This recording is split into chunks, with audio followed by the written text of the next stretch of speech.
What's going on, guys? This is Real Deal Fantasy HQ with your boy LQ back in for another great episode. In today's episode, we're talking redraft and dynasty for Logan Thomas. I believe this window is very small, and I'm going to go into the video and break it down for you guys of what you should be paying, what you shouldn't be paying.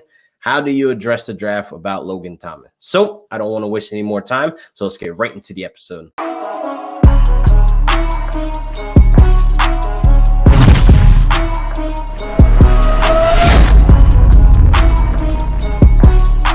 So we're going to be breaking down Logan Thomas dynasty versus redraft, people. I'm trying to cover both in a very short period of time. I don't want to ramble for like 25 minutes about this, even though I know I can. But again, we're talking about Logan Thomas or what you should be paying and how he did last season, et cetera, et cetera.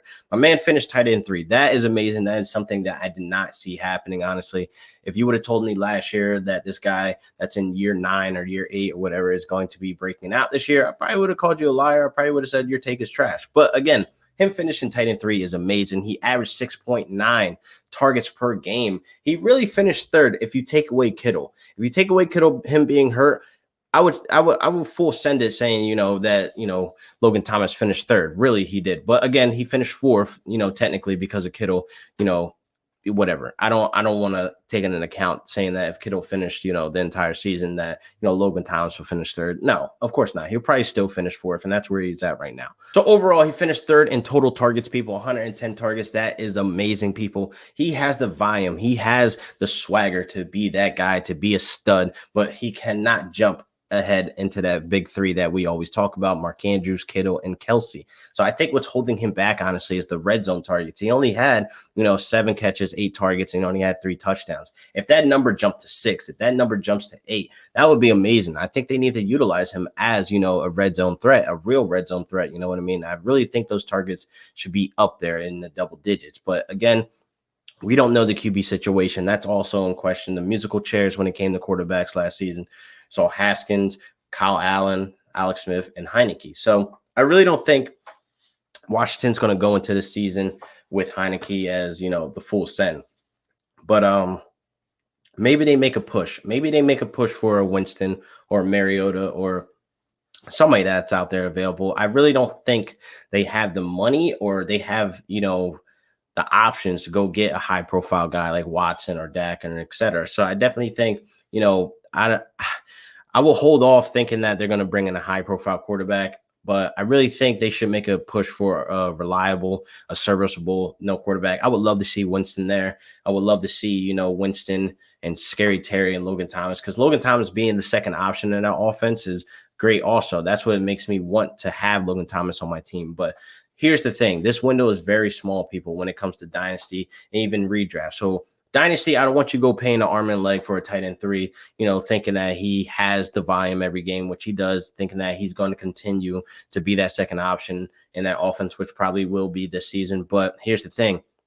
My man will be 30 on July 1st. He will be 30 going into the season. And we all know the 3-0 curse when it comes to tight ends. They have a huge decline, unless your name is Travis Kelce, who is just a freak athlete. So I really feel like you need to understand how small this window is.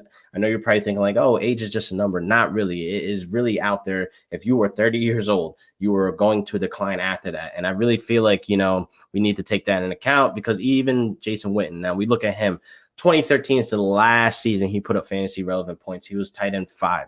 So after that year, he went to 8, 9, and then et cetera, just down and down. So you're probably thinking 2013, how old was he? He was 30 years old. So that following year, straight decline. So I'm going to live and breathe off of that stat and feel like, I'm not going to go out there and pay a second round pick or, a high profile guy for Logan Thomas just because I want him on my team, being that he's that second option. He has the volume every game, 6.9 targets per game, people. That is nothing to sleep on. So again, dynasty owners, pump the brakes. I don't want you going paying an arm and leg for a guy that you're not going to really get your bang for your buck after this following year. So you're going to be paying big for him just based off of, what he did last season and then what he possibly can do this season. I'm not saying he's going to have a bad season this year. What I'm saying is the year after that, 2022, that's the decline. So if you want to go buy him, I wouldn't go crazy. I wouldn't go be putting, everything I have, put all the chips in to go get a Logan Thomas, because dynasty owners, obviously it's dynasty. So you're thinking to the future. This is me